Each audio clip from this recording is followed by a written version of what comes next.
आज आपण ମାନଙ୍କୁ ଯୋଉ 2ଟା ଯାକ କେକ୍ ଦେଖିବେ ବହୁତ ହି ସିମ୍ପଲ ସ୍ୱଭାବର ଥିଲା, ହାଫ୍ କେଜିର ଥିଲା, ଚକୋଲେଟ୍ ଫ୍ଲେଭରର ଥିଲା। ତ ଆପଣମାନେ ଲାଷ୍ଟ ପର୍ଯ୍ୟନ୍ତ ଭିଡିଓଟାକୁ ଦେଖନ୍ତୁ ଆଉ ଲାଷ୍ଟକୁ ମୋତେ କମେଣ୍ଟ କରି କହିବେ କି ଆପଣମାନଙ୍କୁ କେକ୍‌ଟା କେମିତି ଲାଗିଲା। ତ ମୋତେ ନା କଷ୍ଟମର ଯୋଉଦିନ କେକ୍ ପାଇଁକା ଅର୍ଡର ଦେଇଥିଲେ ମୁଁ ସେଦିନ କିଛି କାମ ପାଇଁକା ବାହାରକୁ ଯିବାର ଥିଲା। କଷ୍ଟମର ତ ମୋତେ ବହୁତ ହି ଭଲ ଟାଇମରେ ମୋତେ ଅର୍ଡର ଦେଇଥିଲେ ବଟ୍ ମୋ ପାଖରେ ଟାଇମ୍ ନଥିଲା ସେଥିପାଇଁ ବହୁତ ହି ଜଲ୍ଦି ଜଲ୍ଦି ମୋତେ କେକ୍‌ଟାକୁ କମ୍ପ୍ଲିଟ୍ କରିବାର ଥିଲା। ପାଖାପାଖି 1 ଘଣ୍ଟା ଭିତରେ 2ଟା ଯାକ କେକ୍ ମୁଁ କମ୍ପ୍ଲିଟ୍ କରିଛି। 2ଟା ଯାକ ଚକୋଲେଟ୍ ଫ୍ଲେଭରର କେକ୍ ଥିଲା। ଆଉ ଚକୋଲେଟ୍ ଫ୍ଲେଭରର କେକ୍ ବନେଇବା ଟିକେ ଟାଇମ୍ ଟେକିଂ ନେଇଥାଏ।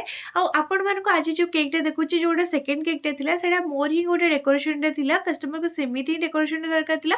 ବାସ୍ ସେଥିରେ ଟିକେ ଡ୍ରିପିଂଟା ଆଡ୍ କରିବାର ଥିଲା ଯୋଉଟାକି ସେ କେକ୍‌ରେ ନଥିଲା। ଆଉ ଆପଣମାନଙ୍କୁ ଯଦି ମୋ କେକ୍ ଗୁରାକ ଭଲ ଲାଗୁଛି ତାହେଲେ ଜଲ୍ଦି ଜଲ୍ଦି ଆପଣମାନେ ସବସ୍କ୍ରାଇବ୍ କରିନିଅନ୍ତୁ, ଲାଇକ୍ କରିନିଅନ୍ତୁ, ଫଲୋ ବି କରିନିଅନ୍ତୁ।